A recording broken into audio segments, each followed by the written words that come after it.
In the quiet farmlands of Kansas, where the wheat swayed endlessly under the hot sun, and the nights fell heavier than stone, there were whispers carried on the wind, whispers that spoke of four brothers born, not like other children, for they came into this world beneath a blood-red moon. The old women of the town said it was a sign, a curse that no one should ignore. Yet the family rejoiced, at first thinking the boys a blessing, not knowing what shadow had entered their home from that night. Forward.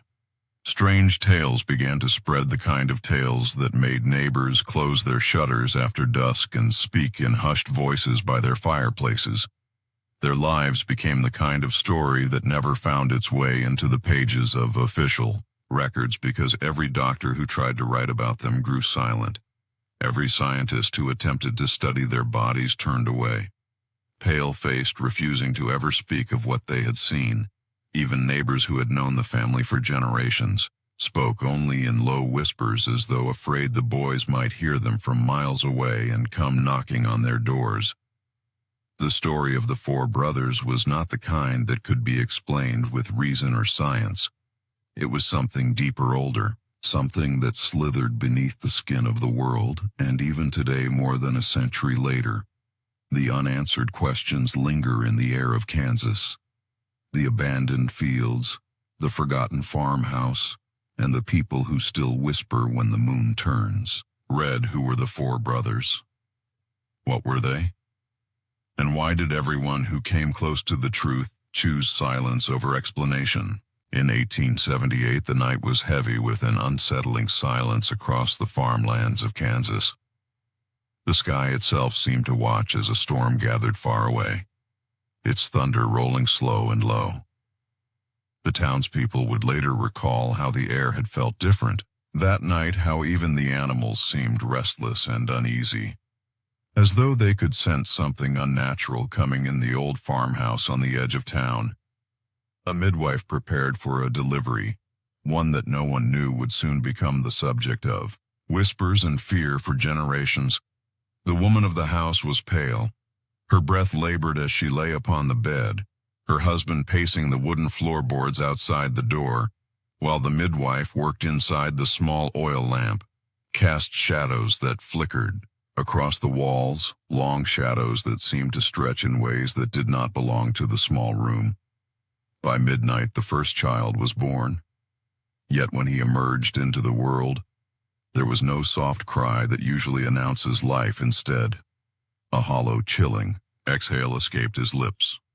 The sound was not of a newborn seeking air, but of something older, something that did not belong in the fragile frame of an infant. The midwife froze, her hands trembling, though she forced herself to continue her work before the shock of the first could settle.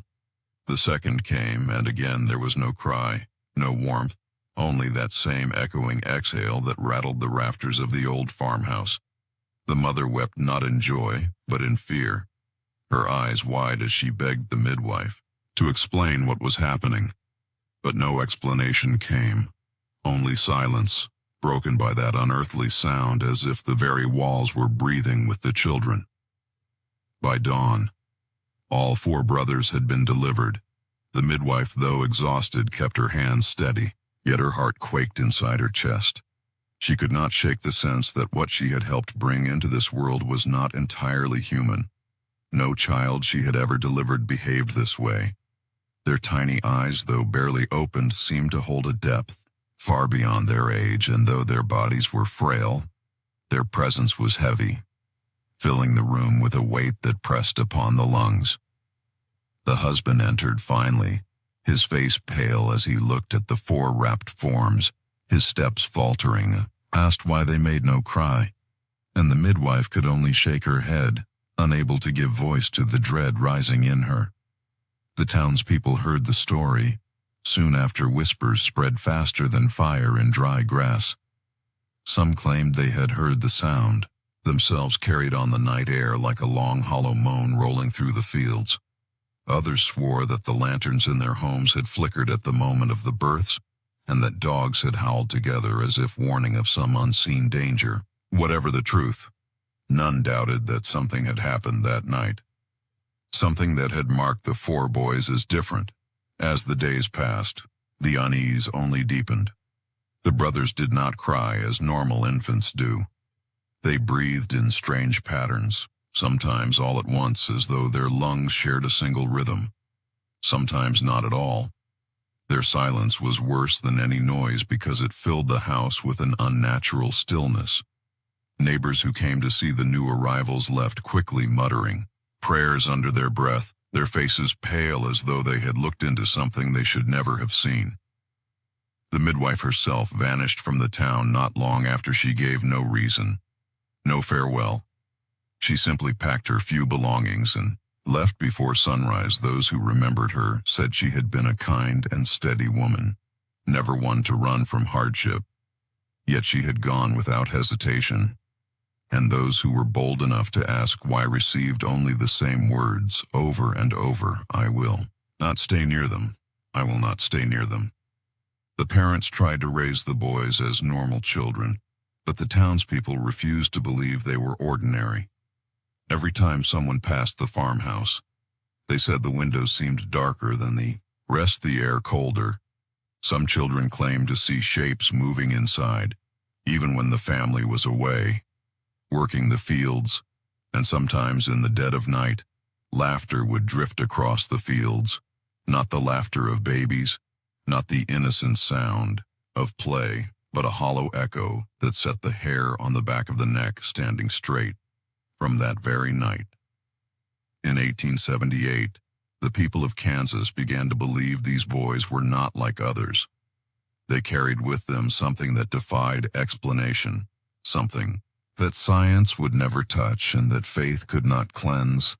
And though they were only infants then, their presence hung over the town like a shadow, a promise of strange things yet to come. Neighbors often spoke in hushed voices about the strange ways of the four brothers. They were still young, then barely able to speak clearly, barely able to walk steadily. Yet there was something in them that unsettled everyone who came close.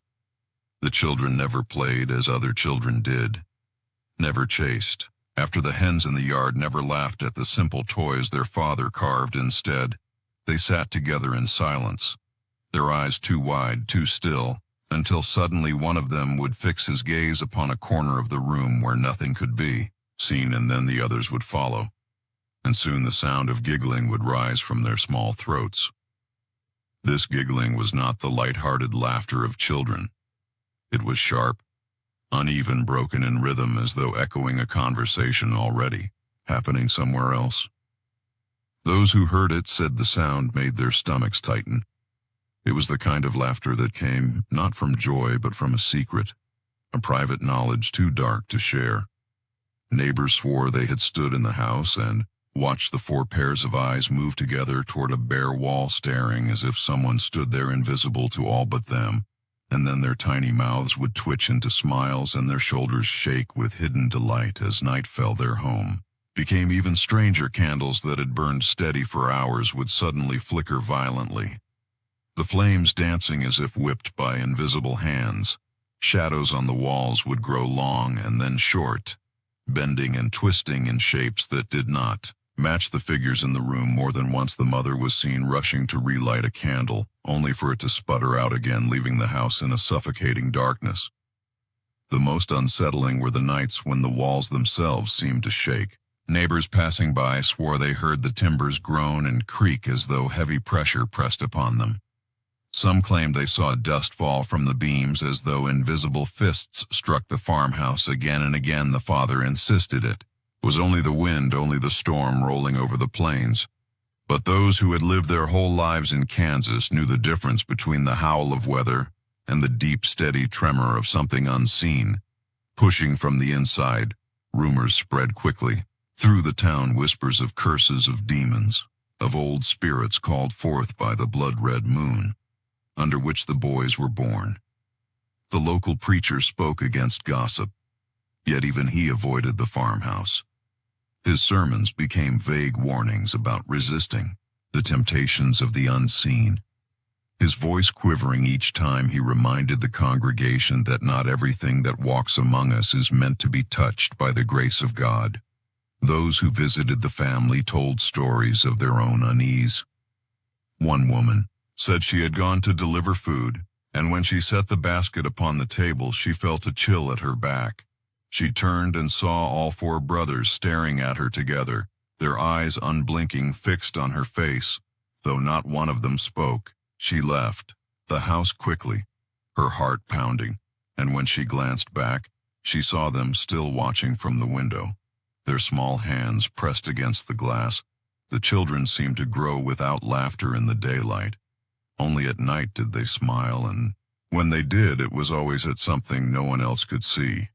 Sometimes in the still hours, neighbors heard faint laughter drifting across the fields, the sound carrying farther than it should, soft at first, then swelling until it seemed to circle around the house itself. Some said they woke to find the sound outside their windows, only to look and see nothing but the wind bending the tall grass. As the years crept forward, the family became more isolated. People stopped visiting the farmhouse. The mother was rarely seen at church. The father stopped attending the town gatherings, though no one accused them directly. Everyone knew something was wrong. Everyone felt the weight of it, like a storm pressing on their chests. Even the children of the town were warned never to wander near the property. Yet curiosity often pulled them close, and those few who claimed to peek through the windows swore they saw the brothers staring into corners, their lips moving in silent whispers to something that was not there. It became clear that the four brothers lived in two worlds, one that the townspeople could see and touch, and another that belonged only to them. A hidden world where unseen hands pressed against the walls, where shadows danced without cause, and where the boys giggled endlessly at secrets no one else would ever know. When the four brothers reached the age of 5, the strange happenings around their farmhouse became darker and heavier, until the first disappearance changed the way the entire town looked at them. The farmhand who lived nearby was a strong, young man used to the long days of work in the sun, used to the quiet nights of Kansas, where the only sounds were the rustle of wheat and the distant calls of animals. Yet even he began to hear things that unsettled him. On more than one occasion, he told the neighbors that he had heard laughter floating through the fields late at night. It was not the laughter of adults, nor the natural voices of children. It was sharp. It was hollow. It was too steady, too controlled. He claimed it rose from the woods, behind the farmhouse where no one went after dark. He said it often began as a faint whisper, like the echo of something carried on the wind, and then it grew louder, circling around him as though the trees themselves were laughing. One night, unable to resist the sound, or perhaps drawn by some force he could not explain, the farmhand went into the woods. He told a neighbor earlier that evening he meant to discover what was causing the noise. He carried a lantern in one hand and an axe in the other, but some say he was already trembling when he left his small cabin. The laughter had called for him too many nights in a row, and it seemed he could no longer endure the mystery. The hours passed, and he did not return by morning. His cabin was silent, his bed untouched, his axe missing, his lantern gone. The neighbors grew uneasy. Whispers spread quickly that the boys had something to do with it. They were seen standing at the edge of the field at dawn, their small faces turned toward the woods, their lips curled into faint smiles. They said nothing to anyone, not even when asked directly about the missing manna. Search party was formed. Men from the town gathered with dogs and lanterns. They scoured the woods for hours, their voices calling out for the farmhand echoing through the branches, but no reply came. The dogs grew restless, refusing to go deeper into the forest, their ears pinned back, their bodies trembling. The men pressed on until they found something that made their blood run cold. In the damp soil near the heart of the woods, they discovered footprints. Not the large boot prints of the farmhand, but 4 small sets pressed deep as though the ground itself had tried to hold them. The footprints led inward in perfect lines side by side, each print clean and deliberate. But there were no tracks leading back out. The men searched every direction. They widened their circle. They dug through underbrush, yet found nothing. No other tracks, no body, no torn clothing, only those 4 small sets of prints that disappeared into nothing. When the party returned to the town, the news spread like wildfire, and suspicion settled heavier upon the brothers.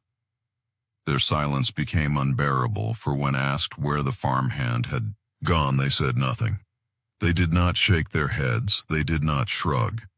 They simply stared at whoever questioned them, their dark eyes reflecting no emotion.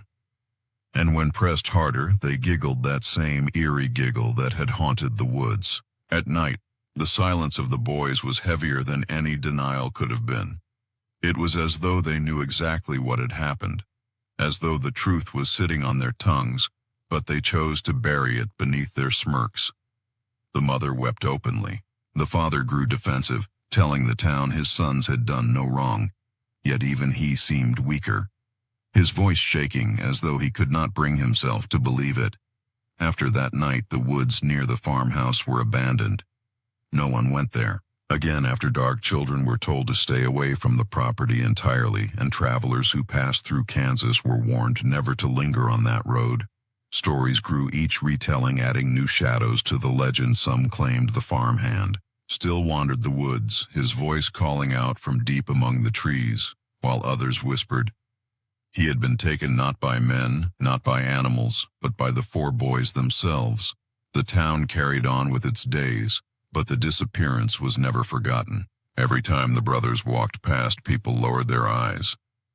Every time they laughed in unison, the sound made grown men shiver, and mothers clutched their children tighter. The farmhand had vanished as if swallowed whole by the earth, and the only trace left behind were the 4 sets of footprints, prints that should have been too small, too innocent to mean anything. Yet they spoke louder than any confession. By the time the 4 brothers reached adolescence, their strangeness could no longer be hidden behind childhood oddities. What once had been whispered about as peculiar or eerie soon became undeniable. The changes in their bodies began slowly at first, so subtle that even their parents pretended not to notice. The boys grew taller, faster than expected, their frames broader than the children of their age, yet their movements were too controlled, too precise, as though every step was practiced, every gesture rehearsed.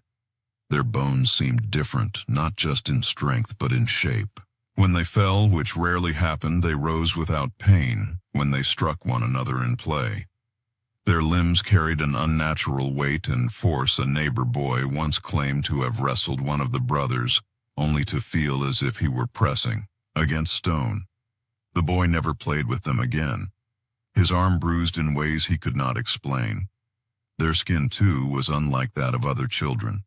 It was pale, but not fragile. It did not burn easily under the harsh Kansas sun, nor did it bleed, as it should when scraped. One story told of a farm tool slipping in the barn, slicing across one brother's arm. The cut was shallow, yet it should have drawn blood instead. Only a faint line appeared, and by the next morning, even that had faded. Neighbors whispered of this, and the whispers grew louder, until finally doctors were called from nearby towns. The physicians who examined them were men of science, respected in their fields. They carried with them notebooks, instruments, and the confidence of reason. But once inside the farmhouse, once faced with the 4 silent figures seated before them, that confidence began to falter. The doctors tapped their knees with hammers, measured their skulls pressed against their arms and legs with careful hands. Each test revealed the same unsettling truth: their bones were harder than normal, their skin resistant to pain and injury, their pulses faint but steady like a drum buried beneath earth. One doctor attempted to cut a small sample of skin for study, but the blade barely scratched the surface. He grew pale, sweat gathering on his brow. Another checked their eyes with a lantern, yet swore that their pupils did not react like human eyes. Instead, they seemed to expand and contract together, as if the four shared one vision. 1 sight notes were taken, but the handwriting grew uneven, filled with strange pauses and half-finished words. And when the doctors finally left the farmhouse, they did so in silence, their faces drained of color, their hands shaking. They promised the parents they would write up full reports. They promised the town answers, but none of those reports ever surfaced. Not 1 page, not 1 note, as though the observations had been swallowed by the very airweeks. Later, those same doctors who had once prided themselves on rational explanations refused to speak of the case. Some avoided the town entirely. Others, when pressed, only muttered that the boys should not be studied. One man left his practice altogether, retreating into isolation. And when asked why, he would only repeat the same chilling phrase, "They are not ours to understand." The mystery deepened, and with it the fear. For if science could not explain the brothers, then what could the townspeople do? Their faith faltered, their reason crumbled. Some whispered that the doctors had seen something too terrible to write down, something that would shatter not only the town, but the understanding of what it meant to be human. The farmhouse became a place of dread. Children were warned never to go near it. Travelers refused to stop along the road, and the parents themselves withdrew further from the community, as though ashamed of the blood that had birthed such unnatural children. By adolescence, the brothers no longer laughed as they once had. Instead, they watched the world with cold, unblinking eyes, their bodies stronger, their skin harder, their silence heavier than ever. Their very existence stood as a riddle, one that science chose to bury in silence rather than face, and so the truth of what they were remained hidden, locked away in vanished reports and the haunted memories of men who dared to look too closely. Witnesses began to notice something in the 4 brothers that unsettled even the bravest among them. It was not their silence, not their strange strength, not even the stories of vanishing men and trembling walls. It was their eyes, for whenever someone entered their presence, they found themselves trapped beneath 4 stares moving together as though controlled by one mind. No matter where a person stood, no matter how many times they shifted position, the eyes of the brothers followed perfectly. In sync, the sensation was unbearable. Some said it felt like being measured, weighed and dissected without a word. Others claimed the stares seemed to strip away every secret hidden in the soul. One woman swore that when she carried bread into the farmhouse, she felt those eyes boring into her chest as though they could see her heart beating. She dropped the basket and fled, never returning.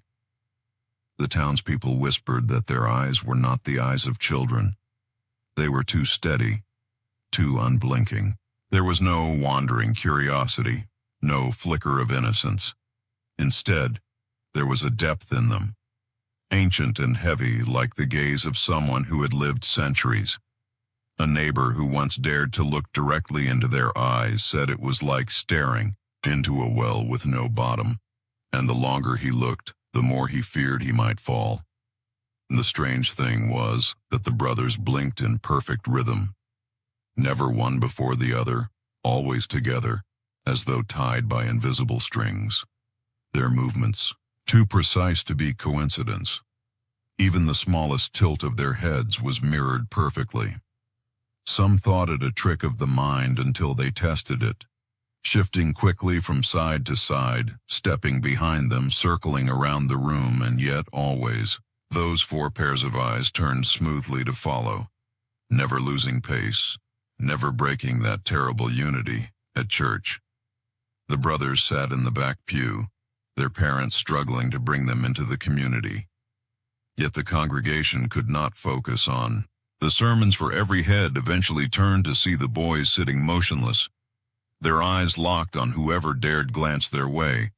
The preacher stumbled over his words, sweat dripping from his brow as he found himself unable to ignore the weight Of those stares, some said that when he raised his voice, the brothers narrowed their eyes all at once, and for a fleeting moment the oil lamps dimmed even outside the house the sensation carried when they walked through town. On rare occasions their gaze seemed to stretch farther than the body should allow. People swore they felt the weight of it before they even saw the boys approaching, as though their eyes reached out, first pulling attention, holding it in place. The blacksmith, who was known for his strength, confessed he felt weak in their presence, his hammer slipping from his grip. When he realized the brothers were watching him from across the street, their eyes unblinking, their faces expressionless. The unspoken fear grew that the brothers were not truly looking with the eyes in their heads, but with something else, something unseen behind the flesh. Their eyes were only windows, thin veils for something ancient staring through them. Many refused to stay in the same room with them at all, choosing instead to step outside or cross the street when they passed. But no matter how far one went, it seemed those eyes remained lingering at the back of the mind. Children in town began to dream of the brothers. They woke screaming, saying they had seen the four standing in their rooms, staring silently through the dark with those same endless eyes. Though the parents dismissed the dreams, they could not dismiss the terror in their children's voices, and some began locking their doors at night, though no lock ever eased the dread over time. The phrase "the eyes that followed" became a warning, whispered in the fields and the barns. As dusk fell, it was said that if you ever felt the weight of being watched, if your skin crawled with unseen attention, then the brothers were near, their gaze reaching even when their bodies were hidden. And the more people spoke of it, the more convinced they became that the stares were not only measuring but marking those who looked back with fates yet to unfold. The eyes of the brothers were not the gaze of children, not the curiosity of youth. They were something older, something patient, something that waited. And the longer the town lived beneath their silent scrutiny, the more everyone realized they were being seen, not as neighbors, not as fellow humans, but as prey. It was a stormy night in Kansas, the kind of night when the skies seemed to tear themselves open with thunder, and the rain fell so heavy that it drowned out even the sound of one's own thoughts. The winds howled across the endless fields, bending the wheat until it lay almost flat. The people of the town huddled inside their homes, praying the storm would pass quickly, but in the direction of the farmhouse where the four brothers lived, the storm seemed darker, more violent, as if the clouds above had gathered especially for them. Sometime after midnight, the peace of the storm was broken by a different sound, screams, sharp, piercing, rising. Above the thunder, neighbors who lived near the family jolted awake, hearts pounding, because these were not the cries of frightened animals, not the wail of the wind, but human-like screams mixed with the desperate sounds of livestock dying in agony. Within the barn, lanterns were lit, boots pulled on, and despite the storm, several men ran toward the farmhouse. Driven by both fear and duty, they rushed into the barn, and what they saw inside froze them in place, their voices caught in their throats. The livestock that had once filled the stalls lay scattered across the floor, mutilated in ways no predator could achieve. Throats torn open, bodies twisted unnaturally, flesh ripped as though by tools, not by claws or teeth, and the smell of blood was so thick it clung to their lungs. In the center of it all stood the four brothers, their small frames drenched in red, their hands slick with gore, their eyes wide and unblinking, and their lips curled into smiles. They stood shoulder to shoulder, as if posing for some invisible audience, their breathing steady, their movements calm, as if nothing unusual had happened. The father stumbled forward, his face pale, his voice shaking as he tried to explain that the storm must have spooked the animals, that perhaps lightning had struck and caused the chaos, but no lightning had entered the barn, and no storm could twist bone and muscle in the ways the men saw before them. Still the father pleaded, his words frantic, his eyes darting between the neighbors and his sons. But the boys said nothing. They only smiled silently as the blood dripped from their clothes, pooling at their feet. One of the neighbors swore later that he had seen one of the brothers holding a blade, though when he blinked, the blade was gone. Another claimed that all four of them had been laughing when he first entered, but the laughter had stopped instantly as though silenced by some unseen command. Whatever the truth, not one of the men could deny the terror that gripped them as the brothers turned their heads in perfect unison to face each intruder, their eyes glinting in the dim lantern light. Some of the men fled the barn, refusing to stay a moment longer. Others tried to tend to the animals still clinging to life, but their efforts were useless. The wounds were too strange, too deliberate, and as they worked, they felt the brothers watching them, never moving, never blinking, just standing together, their faces smeared with blood and those terrible smiles carved across their lips. The storm raged on outside, yet inside the barn, there was a stillness so heavy it felt suffocating. The men whispered prayers under their breath, unable to look away from the four figures who seemed so small and yet so monstrous. One neighbor later confessed that in that moment he believed the brothers had not killed the animals out of rage or hunger, but out of something far more disturbing. Curiosity. When morning came, word spread quickly through the town, and the incident in the barn became another chapter in the growing legend of the brothers. People argued over what had truly happened. Some insisted wild dogs had broken in, though no tracks were ever found. Others claimed lightning had struck, but no burn marks existed. On the walls, the only truth everyone agreed on was that the four brothers had been standing in the middle of it all, drenched in blood, smiling as if nothing was wrong. The family tried to carry on, pretending the night had been a tragedy. Nothing more, but no one believed them. The neighbors avoided the farmhouse. Even more fiercely, children were kept away from the property, and men who once worked alongside the father began to distance themselves, whispering that he had lost control of whatever lived inside his own sons. And though no one ever spoke of it openly, every person who had entered that barn on the stormy night carried the same memory in silence. The memory of four young boys standing calmly in a slaughterhouse of their own making, covered in blood, their eyes shining with something that was not innocence, and their smiles promising that the horror was only beginning. The story of the brothers had already spread beyond the borders of their quiet Kansas town. Tales of their strange eyes, their silence, and the terrible barn incident whispered from farm to farm, until finally reaching the ears of scholars in Topeka. The university there prided itself on reason, on science, on exposing superstition to the light of knowledge. And so when the rumors of the four boys reached them, they sent word that a team of learned men would examine them to prove or disprove the wild stories. The family hesitated, but under pressure from both townspeople and the professors themselves, they agreed. The brothers were brought to the university on a gray morning, their presence unsettling even before they entered the great stone building. Students lined the halls, whispering as the four boys walked past, their small feet tapping in perfect rhythm, their eyes fixed forward unblinking, and every lamp they passed flickered as if disturbed by an invisible gust inside the examination chamber.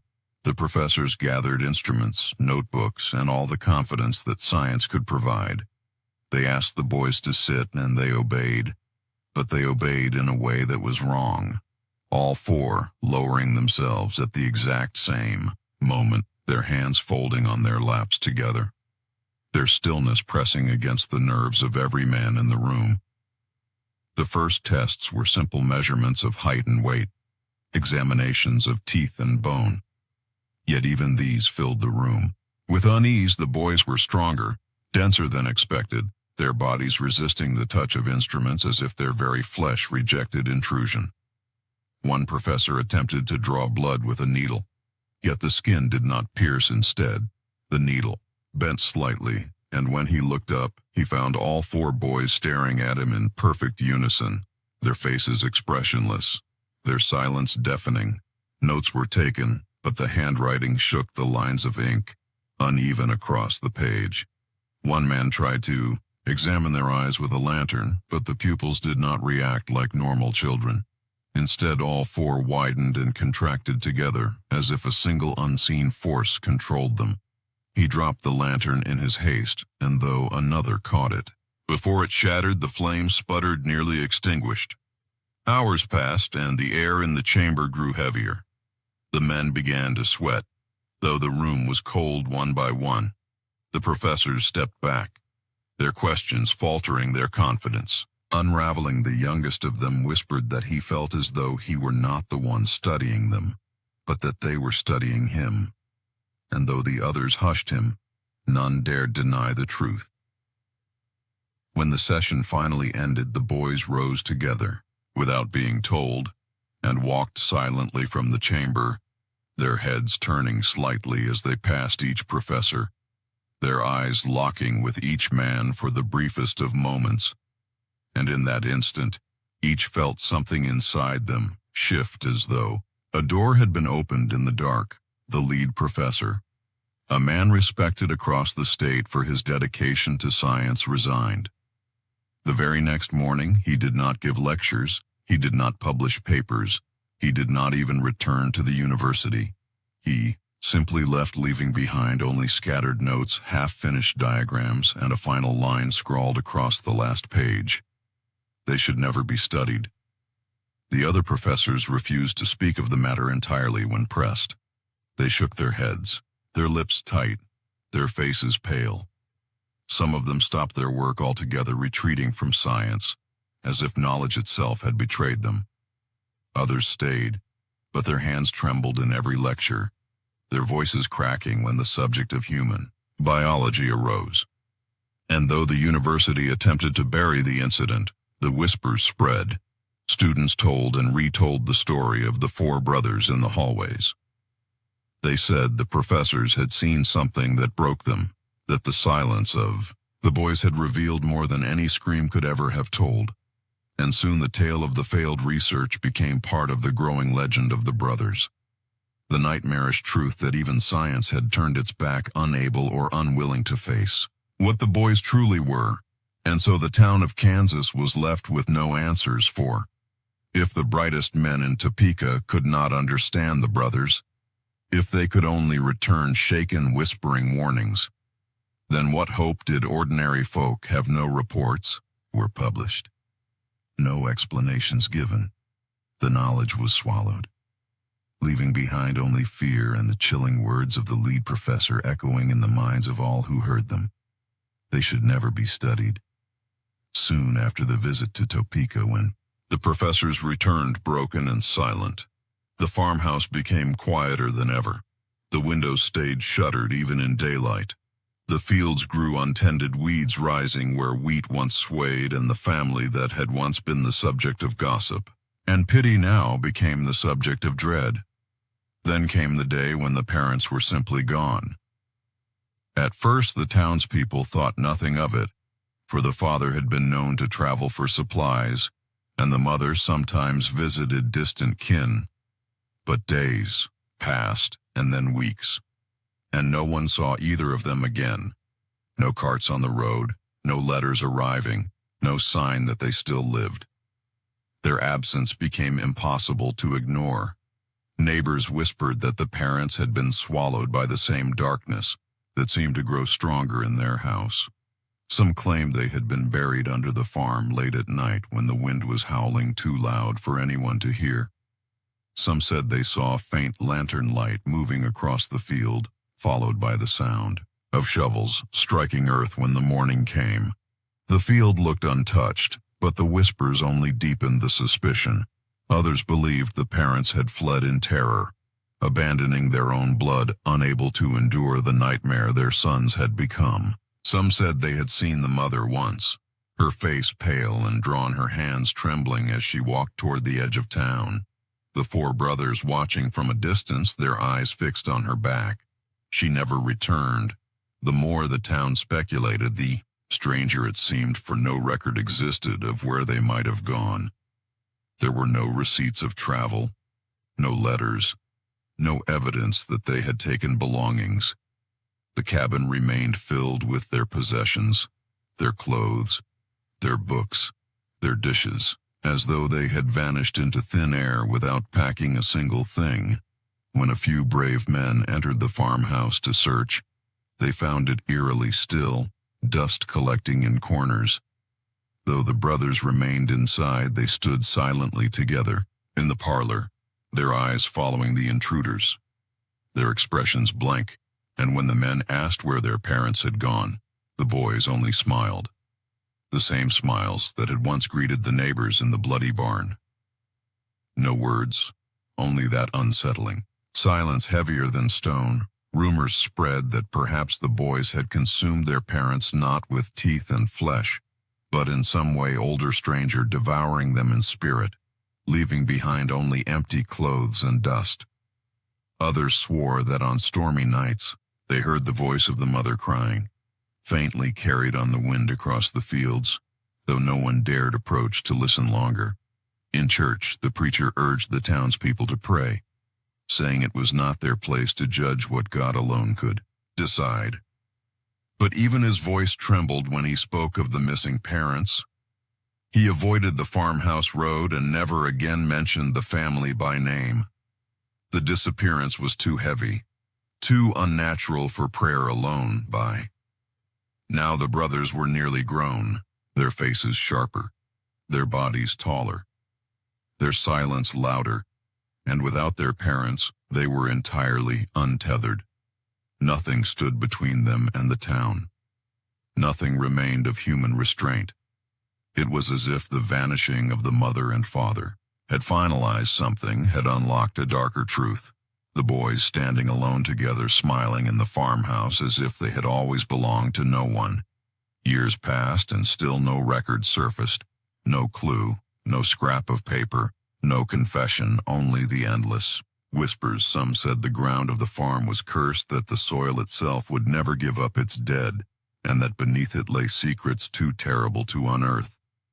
Others said the parents walked into the woods one night following the sound of laughter, the same laughter that had once lured the farmhand to his doom, and that they never walked back out of this day. No one can say where they went. Their names faded from record, their bodies never found, their fate swallowed whole by the legend of the four brothers. A silence that echoes louder than words. A mystery that science, faith, and rumor all failed to resolve. And so the farmhouse stood with only the brothers inside.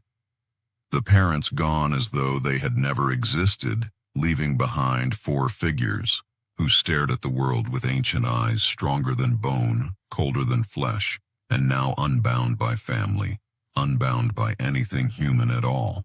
By the time the brothers reached their late teenage years, the town had grown used to their presence in the way people grow used to a storm cloud that never moves from the horizon. Always there, always threatening, but never striking directly yet. Something in their habits began to change. They no longer walked the dirt roads as often. They no longer sat at the back of the church, their parents long gone, their farmhouse quiet. The four boys seemed to withdraw into themselves as though they belonged less to the world of men and more to something unseen. On rare occasions people still glimpsed them, but only at night in the fields when the moon hung low and pale over the endless Kansas plains. Farmers returning late from work swore they saw the brothers walking in perfect synchronization, their steps so precise they might have been puppets tied to the same invisible strings, their heads tilted upward, their eyes reflecting the moonlight. Not like glass, not like water, but like the eyes of something that should never reflect at all. Their shadows stretched impossibly long across the wheat, bending and twisting in ways the moon could not explain.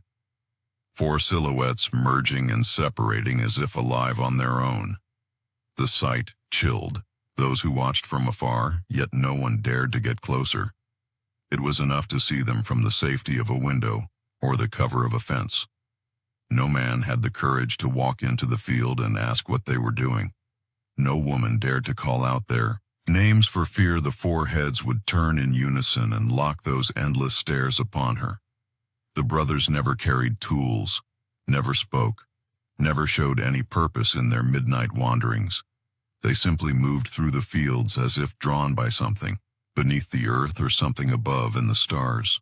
Sometimes they stood still for hours, their bodies frozen, their shadows unmoving, even when the wind bent the grass around them. A farmer who once tried to watch longer claimed that when he blinked, the brothers were suddenly closer, though he had not seen them move. He left the field shaking, vowing never to look again. Then without warning, without announcement, they vanished. It began with silence. The farmhouse that had always held a faint glow of lantern light at night now lay completely dark. No movement at the windows, no shapes in the yard. The field stood empty beneath the moon. And though at first the townspeople thought the brothers were merely withdrawing, as they often did, weeks passed, and not a single soul laid eyes on them again. Men gathered the courage to enter the farmhouse. They found it abandoned dust, thick on the tables, chairs overturned as though left in haste. The beds unmade yet cold, as though no one had slept there for some time. The parlor where the brothers once sat together was empty. The silence inside the house was crushing, as if the very walls had absorbed all sound. The fields too gave no answer. No footprints, no broken stalks, no sign that 4 young men had ever walked their soil. It was as though they had dissolved into the night itself. Some whispered they had returned to wherever they had come from. Others said they had been swallowed by the land that had birthed them, and that their shadows still roamed beneath the soil, waiting to rise again. Still others believed they had never been human at all, only vessels that carried something ancient until the time came for them to leave. Fear kept the townspeople from searching further. No one wanted to dig too deep. No one wanted to uncover what might lie beneath the earth, or what might remain inside the farmhouse. The barn still reeked of memory, and no one dared open its doors, and so the brothers' absence became a wound that the town carried quietly, unspoken but never forgotten. Decades later, travelers passing through Kansas sometimes paused near the abandoned farm. They said the house still stood, though it leaned and rotted, the fields overgrown yet uncertain. Nights when the moon was full and blood red, some swore they saw 4 figures moving in the distance, walking in perfect step, their shadows long and unnatural. The watchers never lingered for fear that the figures might turn and see them. The brothers had vanished from record, from flesh, from memory, yet not from legend, and the silence they left behind became louder than their presence ever was. A silence that science refused to touch. A silence that faith could not comfort, a silence that still waits beneath the Kansas moon. The farmhouse still stands to this day, weathered and broken, its wooden frame leaning against time, its windows clouded with dust and shadow, its doors groaning on rusted hinges. No one dares to live there. No one dares even to step across its threshold, except the occasional traveler who does not know the story. And even they rarely last longer than a few minutes before retreating, their nerves frayed by the crushing silence that waits inside, for the farmhouse does not feel abandoned. It feels watched, as though the walls themselves hold memory, as though the air breathes with something unseen. The chairs still sit where the family once gathered, the tables warped, but present the barn collapsing, but never fully gone. Every piece of it clings to the land, refusing to sink into history, and the townsfolk refuse to touch it. They leave it standing like a scar, a reminder of what once lived and vanished, leaving questions no one dares answer. Science refuses to investigate. When asked, professors dismiss the story. They call it folklore myth, an invention of frightened farmers and superstitious neighbors. They claim no records, no documents, no evidence exists. They say the brothers were never real. Or if they were ordinary children twisted by gossip and fear. Yet the townsfolk know better. They remember the barn, the mutilated animals, the silence of the doctors, the sudden disappearance of the parents, and above all, the way the brothers' eyes once followed them wherever they went. The older generation whispers to the younger, warning them never to wander too close to the old property, never to linger when the moon is high, never to answer if they hear laughter in the wind, for the laughter has not ended some nights when the air is heavy and the sky glows with the color of rust. People swear they hear it faint and distant, drifting across the fields. 4 voices rising together, light and playful, yet colder than any winter. Winsome say the laughter comes from the barn. Others swear it comes from beneath the earth itself, carried upward through the soil and into the wheat. And when the stalks bend, though there is no wind, it is said the brothers are walking again, their shadows brushing across the land, unseen by the eye, but felt in the bones. There are those who claim to have seen figures on such nights, 4 shapes moving in the fields side by side in perfect rhythm, their bodies pale beneath the moonlight, their heads turning as one, though the watchers dare not stay long enough to see the faces. They always flee before the figures can look back. Yet even in their flight they know the eyes have already found them. Children who wander too near the farmhouse return shaken, unable to explain what frightened them, their words stumbling, their eyes wide. Some never speak of it at all, but their parents see the change in them, the way they avoid windows at night, the way they refuse to look into dark corners of a room as if they fear the brothers might be waiting there, watching, smiling in silence. The farmhouse has become a place the town endures, like a shadow that cannot be erased. No matter how many years pass, the land around it grows wild, the fences collapse, but the structure never fully falls, as though it is held together, not by wood or nails, but by the will of what still lingers within. And each year, when the harvest moon rises red as blood, the people bar their doors, draw their curtains, and wait for morning, whispering prayers that the laughter will pass them by. For though science dismisses the story, though professors call it myth, the townsfolk live with the truth that cannot be written in books, the truth that presses on their hearts whenever the wind carries a sound too close to laughter, and whenever the shadows in the fields seem longer than they should be. And so the legend of the 4 brothers endures, not written in studies, not preserved in reports, but carried in whispers and warnings in the silence that falls over the town when the farmhouse is mentioned. For some say the brothers never truly left. They only wait, patient as ever, their eyes unblinking, their smiles sharp, and when the world is quiet enough, when the moon is cruel enough, you can still hear them, the sound of 4 young voices giggling together echoing across the Kansas fields.